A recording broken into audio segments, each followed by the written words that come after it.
at BigCountryPreps.com. I'm Evan Wren, and this is the Countdown to Two-A-Days series.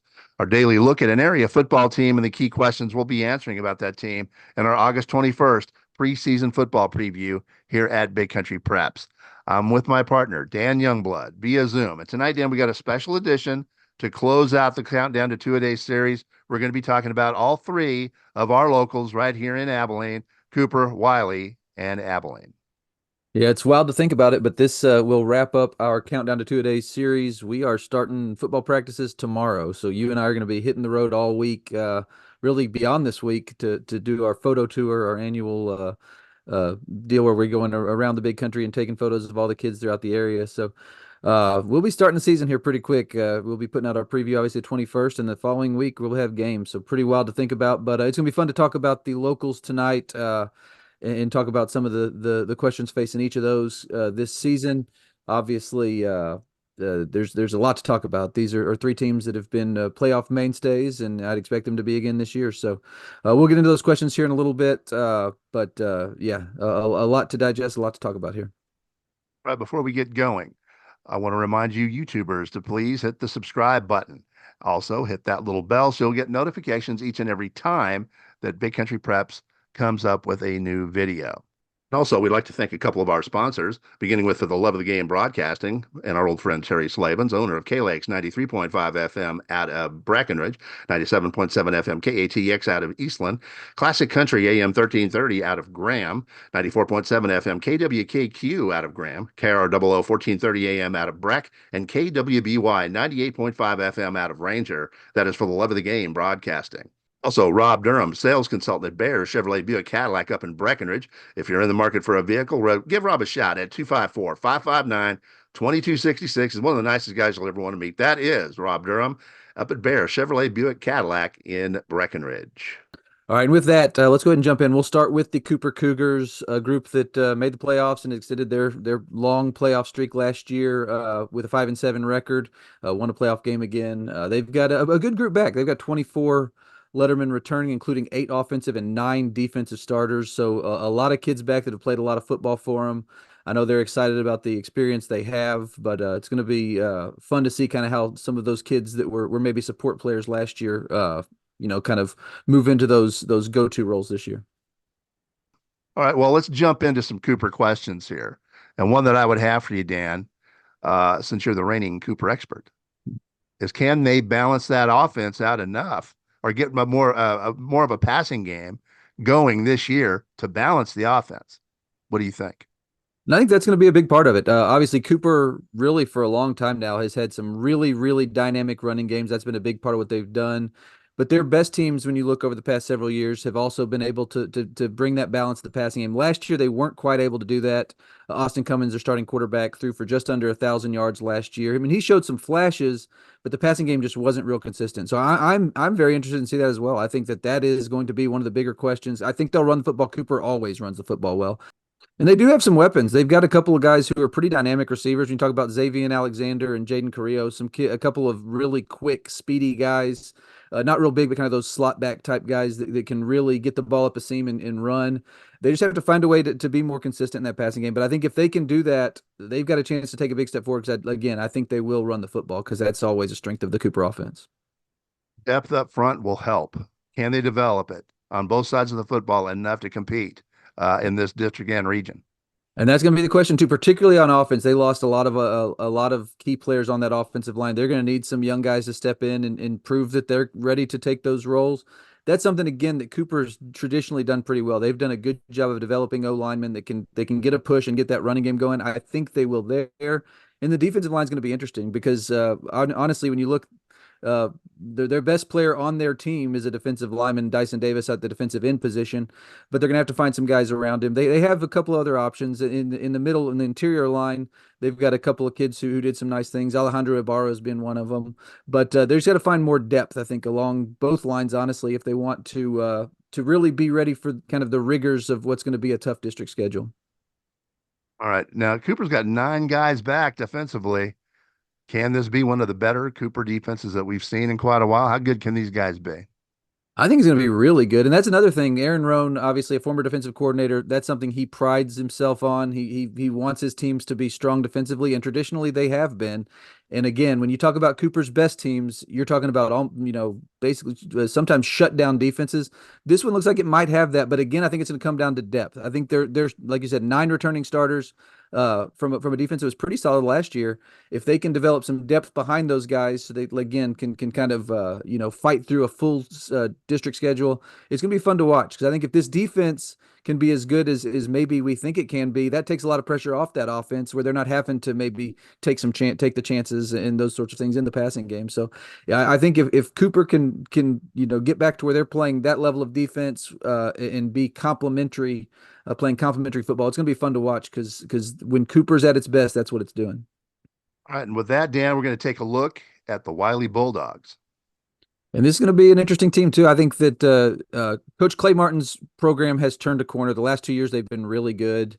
Double-digit wins 2 years ago, 8 wins last year. Played 12 games, competing at the top of their district pretty consistently. And I think this year's team has an opportunity to do the same thing. It's 39 Letterman back from that group. They do have some holes to fill. Only 5 starters back on both sides of the ball. And they did lose some key guys, but a pretty good group back. And at this point, the expectations have kind of gotten back to where they've always been with Wylie, where they expect when the season starts to be competing for playoff spots, competing for district championships.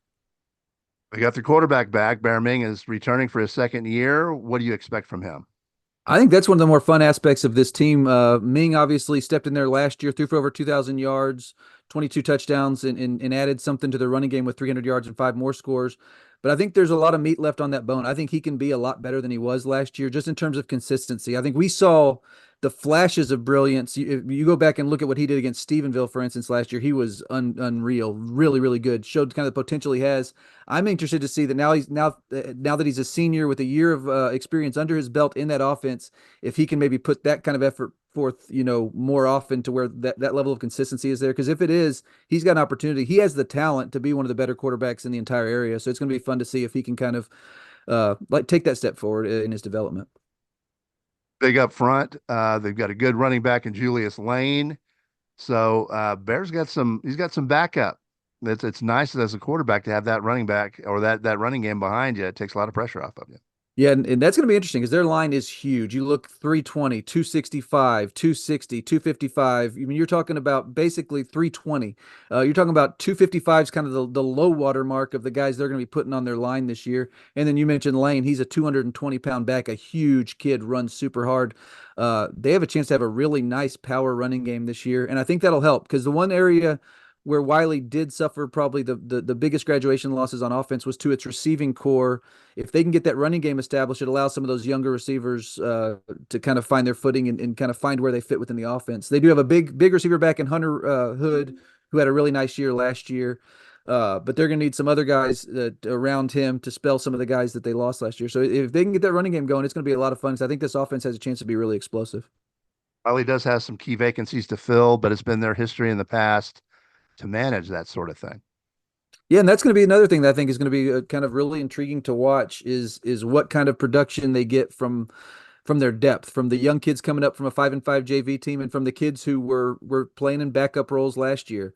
They're going to need some of those guys to step up. Like with 39 Letterman back, they've got some really nice pieces back. They've got a lot of guys that have done some nice things for them, that have at least gotten on the field and gotten some experience.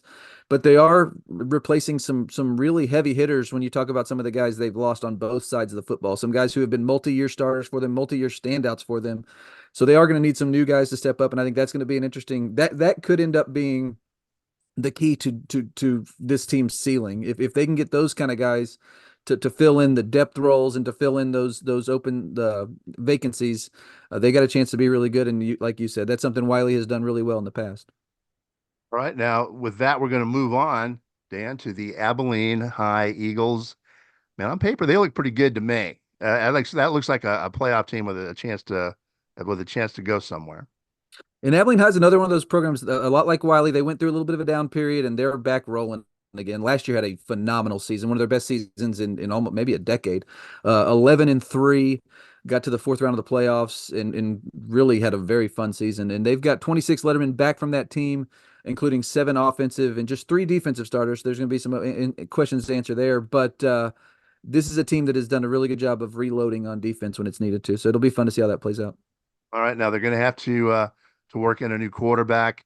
Braden Henry is the man, at least the top candidate going into the season. What are your impressions of him?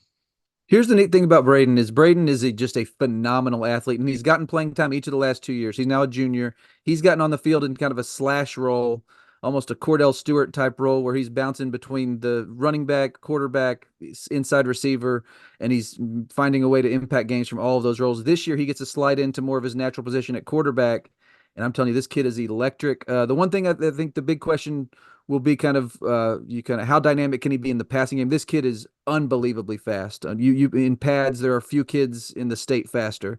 So he's going to be a huge part of the running game. He had over 850 yards and 12 touchdowns on the ground last year, in addition to 157 yards and three TDs receiving, and he passed for 331 yards and two scores as well. So he was a guy that impacted games in a ton of different ways. This year is going to be maybe more in a more traditional quarterback role, and I think that's going to be one of the more fun things to watch because he's one that they've been talking about for years. Wait till this kid gets up, watch what he can do, and this is his chance to kind of slide into what's probably his most natural position, the one he grew up playing, and it's going to be a lot of fun to see how that goes. Well, if from the looks of things, if he develops his accuracy and they protect him and get a running game to back him up, he's got skill all over the place to throw to. Yeah, and that's the thing that's going to be neat. They block. They're going to block well. They got several returning starters on the O line, so they're going to be able to protect him. And they've got a couple of really dynamic receivers. One of the most dynamic receivers in the entire area in Rylan Bradford, a kid who's a D1 talent. Really good, had over 900 yards last year, 12 TDs, just a really big play receiver, a guy you can go deep to and can go have real good ball skills, can go up and catch the ball.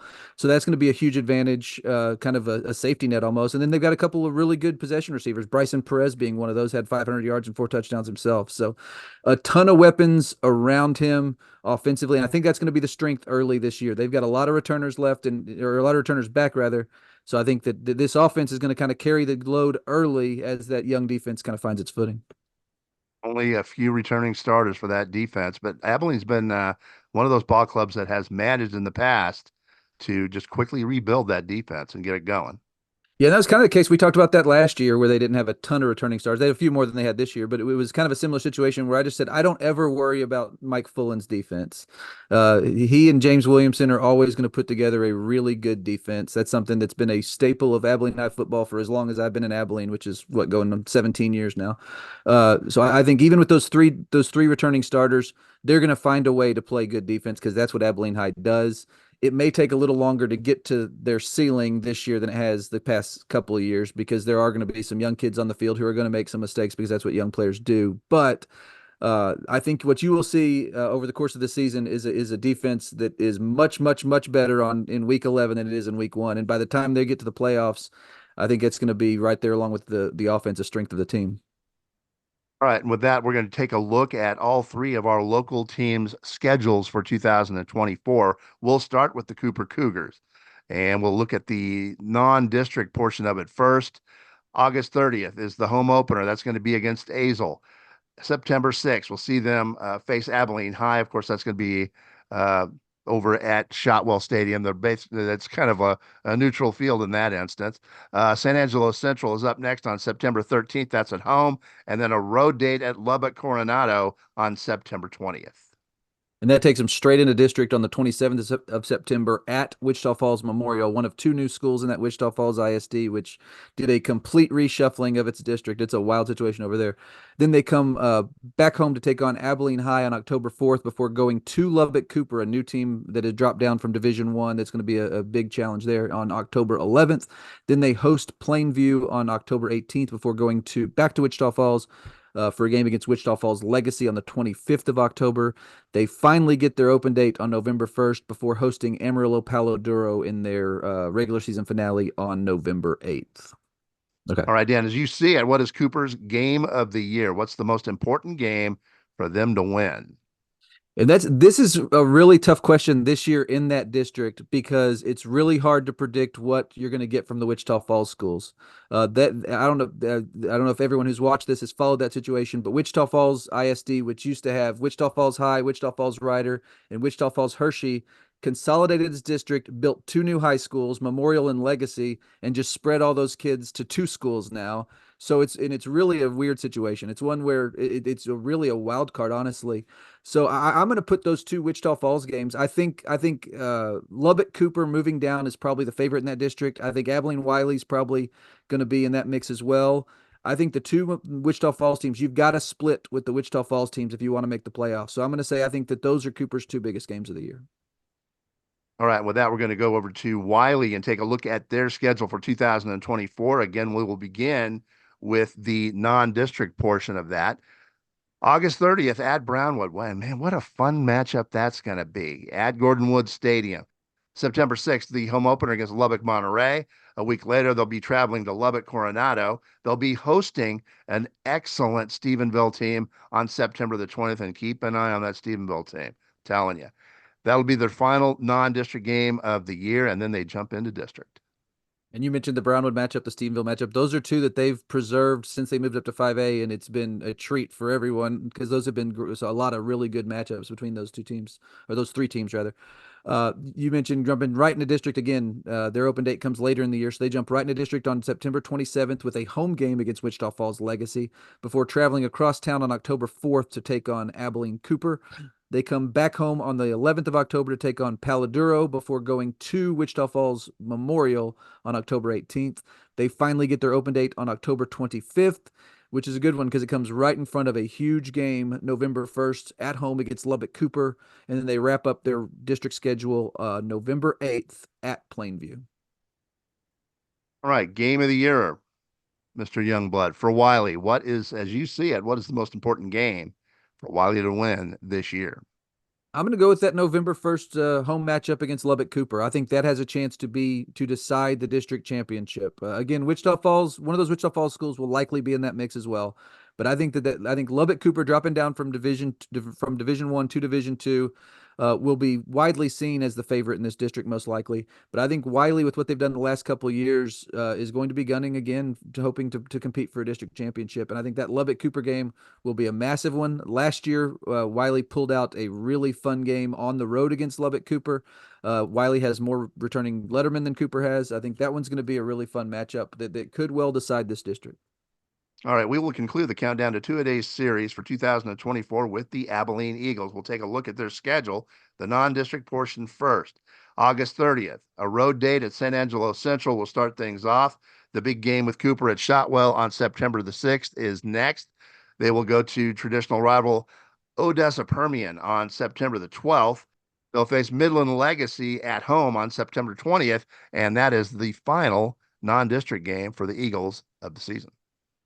And Abilene High, which has traditionally had the past several years their open date, the final week of the season, will have that again this year. So they're going to play 10 straight weeks of football before they finally get a day off. And that opens the district on September 27th with a home game against Amarillo Caprock. They then go on the road on October 4th to take on Amarillo High. They come back home the 11th of October to take on Lubbock Coronado before going back on the road the 17th for a road date at Lubbock High, a school that is moving up from Division 2 to Division 1. And then they will host Amarillo Tascosa on the 25th of October before wrapping up their regular season schedule at Lubbock Monterey on the 31st, a Thursday game of October. All right, Dan, and with that, it's time to pick the game of the year for the Eagles. What's the most important game of the season for the Eagles, the one that they really need to win? Now, this one I'm going to cheat. I'm going to go with two, because I'm not sure which of these teams will be their chief competition for the district title. I think it's going to be either that October 4th game at Amarillo High or the home game October 25th against Amarillo Tascosa. I think those are going to be their two toughest games in this district. I expect Abilene High to win this district again. I think that they are the favorite going in, even with the holes they have on defense. But they're going to have to win those two games if they hope to repeat as district champions. And traditionally, Amarillo High has been a very competitive team, very explosive offensively. Amarillo Tascosa has been very consistent. Even last year when they struggled a little bit, by the end of the year, they were playing good football. So I think those two games are going to be a lot of fun, and I think those will decide just how successful Abilene High is within that district race. All right, and with that, it's time to wrap up this edition of the Countdown to Two-A-Day series, and it's time to wrap up the entire series for 2024. It's been fun. I've had a good time. And as of tomorrow, we will be jumping into the annual Big Country Preps photo tour throughout the area, taking photos, preseason photos of all the guys out there getting ready through two-a-days to get ready for the upcoming season. We're looking forward to that. It's always fun. It's always hot, but it is a lot of fun, and we are looking forward to you getting out there, and we will see you out there on the road. But before we say goodbye, I want to remind you that August 21st is the big day here at Big Country Preps. That is the day we release our preseason football preview, where we will have a ton of content. We will have previews and features for all of our 45 11-man schools. We will have a big 6-man feature, preview rather. We will have columns. We will have predictions. You name it, we will have it. So make sure you come back to the site on the 21st. It will be a full day of Big Country football content. You will not want to miss it. All right, adios. It's been a lot of fun. We will be out there tomorrow taking photos throughout the big country. We'll see you out there.